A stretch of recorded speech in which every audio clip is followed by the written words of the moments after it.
డబ్బు కోసం మనిషి ఏం చేస్తాడో ఎంతవరకు దిగజారుతాడన్నది ప్రతిసారి నిరూపితమవుతూనే ఉంది. డబ్బు కాదు, దాన్ని సృష్టించిన మనిషే గొప్పోడు. మనీ సంబంధాల కంటే మానవ సంబంధాలే గొప్పవి అనుకున్న ప్రతిసారి it proves us wrong. Siddipet జిల్లాలో జరిగిన ఓ కారు ప్రమాదం వెనుక దాగి ఉన్న ఒళ్ళు గగురు పొడిచే నిజం మరోసారి అదే విషయాన్ని నిరూపించింది.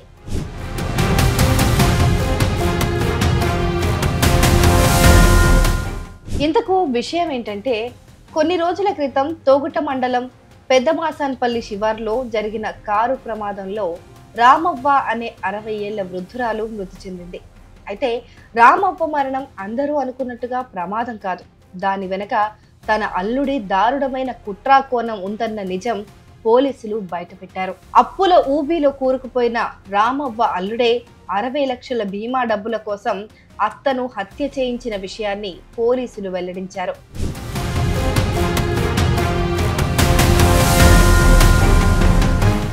జూలై 7న పెద్దమాసాన్పల్లి శివారులో రామవ్వను కారు ఢీకొనడంతో తీవ్ర గాయాల పాలై చనిపోయింది.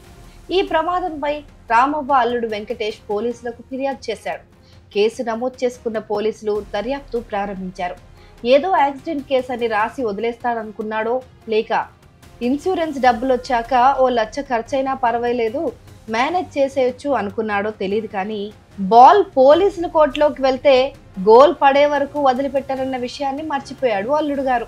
ఇంకేముంది, దర్యాప్తు మొదలుపెట్టిన పోలీసులు రామవ్వను ఢీకొట్టింది మహీంద్రా థార్ కార్ అని, అది కూడా రెంటుకు తీసుకొచ్చారని గుర్తించారు.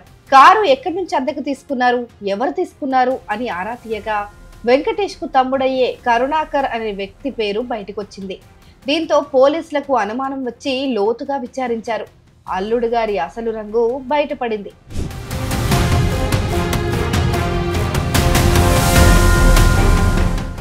రామవ్వ అల్లుడు వెంకటేష్ ఇప్పటికే పీకల్లోతు అప్పుల్లో కూరుకుపోయాడు.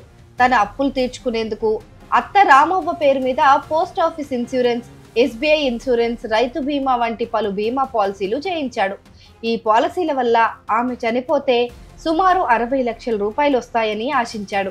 దీనికోసం తన తమ్ముడు కరుణాకర్తో కలిసి రామవ్వను హత్య చేస్తే బీమా సొమ్ములో సగం వాటా ఇస్తానని deal కుదుర్చుకున్నాడు.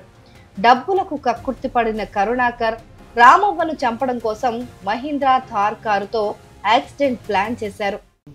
7th of this month, July 7th రోజు మనకు డయల్ 100 ఒక కంప్లైంట్ వచ్చింది. ఏమని అంటే, ఒక హిట్ అండ్ రన్ యాక్సిడెంట్ అయింది, యాక్సిడెంట్లో ఒక 57-year-old లేడీ చనిపోయింది అని మనకు కంప్లైంట్ వచ్చింది. సో దాన్ని మనం ఇమ్మీడియట్గా హిట్ అండ్ కేసుగా రిజిస్టర్ చేసి దాని మీద ఫర్దర్ ఇన్వెస్టిగేషన్ చేయడం జరిగింది. ఆ ఫర్దర్ ఇన్వెస్టిగేషన్ చేస్తున్నప్పుడు ఏ వెహికల్ అయితే ఈమెను యాక్సిడెంట్ చేసి వెళ్ళిందో ఒక వెహికల్ని సస్పెక్ట్ వెహికల్గా ఐడెంటిఫై చేయడం జరిగింది. అది మహీంద్రా థార్ అనే వెహికల్.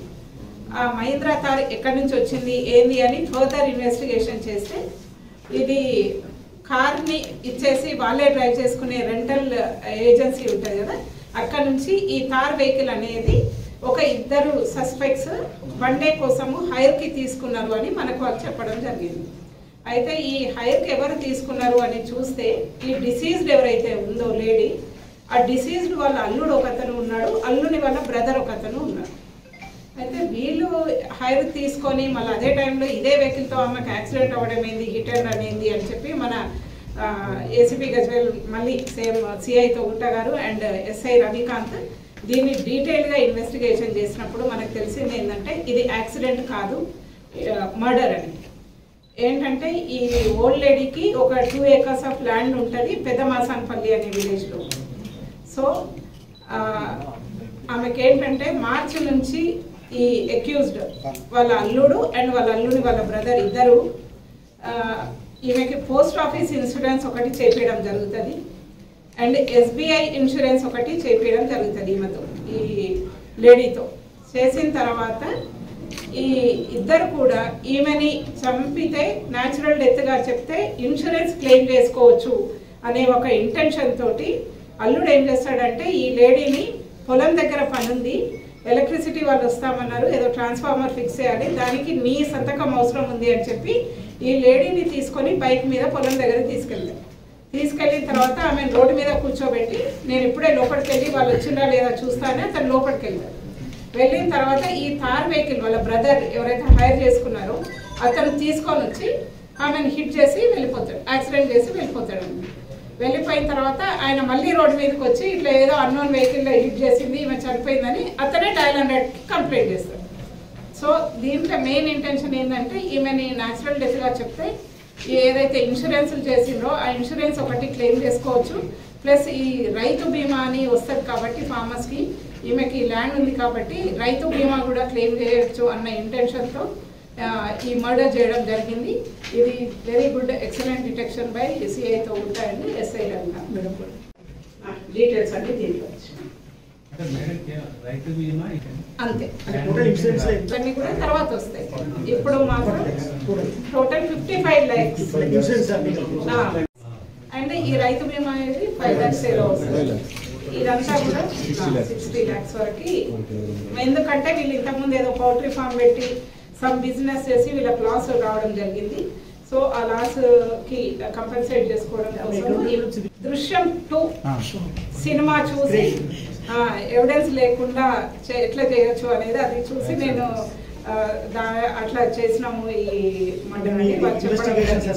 ఇది అన్నోన్ వెహికల్ ఆ టైంలో ఏ వెహికల్ పోయినాయి అని చూస్తాం కదా, చూసినప్పుడు మనకి తారు పోయినట్టుగా మనకి CCTVs లో కనపడ్డది. ఈ తారు ఎవరి వెహికల్ ఏంది అని మనం ఇన్వెస్టిగేట్ చేసినప్పుడు సో అండ్ సో దగ్గర వెహికల్ ఇది రెంటల్కి ఇస్తారు అని తెలిసింది.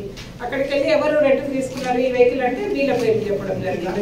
అయితే వస్తాయి కాకపోతే వీళ్ళు ఏంటంటే మార్చి నుంచే ప్లాన్ చేస్తున్నారు అనమాట. మార్చి ఏప్రిల్ ప్రీ ప్లాన్ కొంచెం కూలింగ్ పీరియడ్ ఉంటుంది, ఆ పీరియడ్ అయిపోయిన తర్వాత ఎగ్జిక్యూట్ చేద్దాం.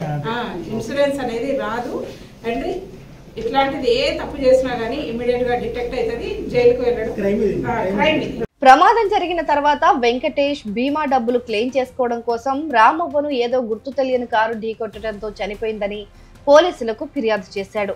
వెంకటేష్ ఇచ్చిన ఫిర్యాదు మేరకు కేసు నమోదు చేసిన పోలీసులు దర్యాప్తు చేయించారు.